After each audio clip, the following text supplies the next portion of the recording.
Hello guys, today we study about the for each loop in Java. It is also known as the enhanced for loop because it is same as a for loop. Then question come in your mind, why we use for each loop? Because for each loop is ideal loop, easy to understand, and you can easily use for showing a list of values. Okay, if you are studying for each loop, then you get to understand it is very easy to use it.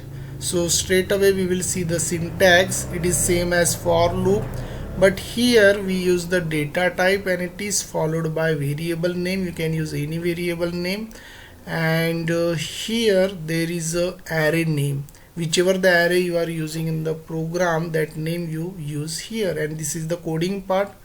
And here the for each loop, you can access the complete array sequentially without using index of array. Just what happened here, whatever the variable is there, it will take the reference of all array element, and then finally you have to show that list of element in the program. So how to show this, that we will see in the Eclipse now.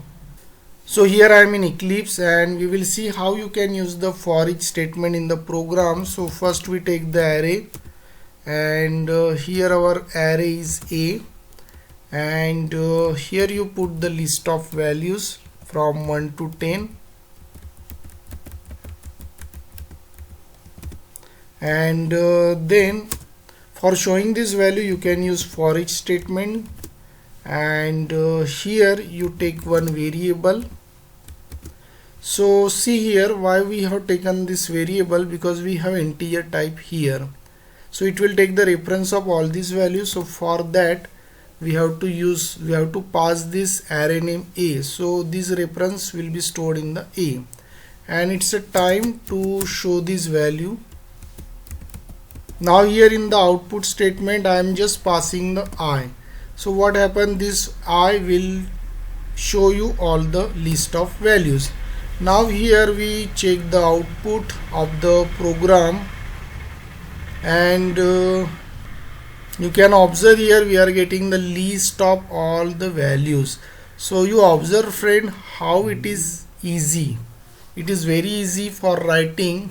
You don't need any counter variable, any increment, any decrement. You don't need three expressions here.